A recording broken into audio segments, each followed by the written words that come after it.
The biggest risk is not taking any risk. In a world that is changing really quickly, the only strategy that is guaranteed to fail is not taking any risks. Now that's a quote by Mark Zuckerberg about taking risks. Now in today's video, I'm going to be talking about stocks, or ETFs I should say, that are more risky than usual. So first, let's get started with SCHG. This stock since 2009 has seen an increase of 737.85%. Now that's 15 years, so 737 divided by 15 leaves us with 49.19. That's the yearly appreciation on average for the last 15 years. Now that's just an outstanding return. And now let's take a look at VUG. VUG is Vanguard's Growth Index Fund ETF. SCHG is Schwab's US Large Cap Growth ETF. So VUG, Vanguard's Growth Index Fund ETF, since 2004 is up 691%. Now when we take 691% divided by 19.83 years, we're left with 34.86%. Now that's also an outstanding return, but it's not as much as SCHG's return of 49.19. Now the Vanguard Russell 1000 Growth Index Fund is up 649% since 2010. It's up 649% since 2010. So when we take 649% divided by 14 years, we're left with 46.38% per year. Now that's also outstanding. It's closer to SCHG's return of 49.19%. It's closer, but it's still not beating SCHG. Now let's take a look at the chart comparison of SCHG versus VUG. And as we can see here, SCHG has been outperforming since around the beginning of 2023. It's been outperforming since then. And as we see here, it's up 38.76% over the last 3 years compared to VUG, up 31.13%. Now let's take a look at SCHG versus VONG. It's this is its closer competitor, so it's up about 37.65% compared to 35.47% for VONG. SCHG is up about 2% higher over the last 3 years. And now let's, just for fun, let's take a look at if SCHG continued to be 49.19% per year for the next 30 years. If you invest $500 monthly for 30 years and your estimated interest rate or percentage gained per year is 49.19. If this continued annually for the next 30 years, you would be left with $1 billion, almost $2 billion.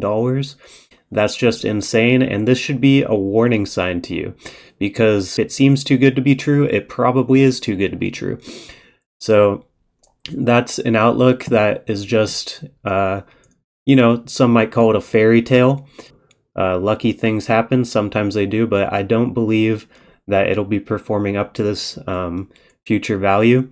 However, if it even performs up to a fraction of that future value, you'll still be left with quite an insane return. So let's take a look at Schwab SCHG's top 3 holdings: Apple, Microsoft, and Nvidia. Apple takes up 12% of their portfolio, Microsoft 11.4%, Nvidia 10.7%. Now let's just take a look at what the people have to say about Nvidia. Morningstar gave Nvidia a 3-star rating and believes its stock is fairly valued with an estimated fair value of $105 per share. Sigma also found that Nvidia is fairly valued with justifiable PE ratios for 2026 and 2027. And so that's the fairly valued opinion. Some analysts and others question the sustainability of NVIDIA's earnings growth and current valuation. So New Street Research downgraded NVIDIA due to its extended valuation. Analyst Gil Luria is bearish on NVIDIA, believing demand for its GPUs will decline. Barclays analyst Blaine Curtis noted that NVIDIA's long-term outlook is not as rosy as it seems. So obviously there's some risk here, as there is with any stock or ETF. An ETF just being a holding of many stocks. Now let's take a look at Apple. Apple is considered overvalued by some. Zach's Apple value score of D indicates that it may be overvalued, and its financial health and growth prospects suggest it may underperform the market. Morningstar's fair value estimate for Apple is $185 per share, which is lower than the current share price. Morningstar also believes investors would need to assume close to 20% iPhone growth in fiscal 2025 to justify the current share price. Now let's take a look at Microsoft. Overvalued. Some say Microsoft is overvalued, citing its high price to earnings ratio, which is higher than its 5-year average. Others say Microsoft is the second most overvalued stock among the Magnificent Seven tech giants. Not overvalued. Some others say Microsoft is undervalued compared to their long-term fair value estimate. They also say that Microsoft's Azure cloud computing business is growing faster than its competitors, which could lead to it overtaking Amazon as a top player. So SCHG, an insane performance over the last 15 years.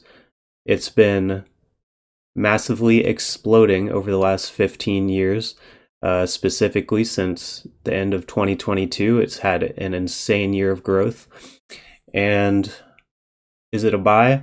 Compared to other growth index funds, I would say if you're looking to buy a growth index fund, I think that SCHG has proven itself to be outperforming, and it is probably, in my opinion, the best growth index fund out there. So yeah, I hope you enjoyed the video. Please leave a like, as it keeps me motivated, and subscribe because that keeps me extra motivated. I'll be releasing daily content. Thank you for watching, and I'll see you all in the next one.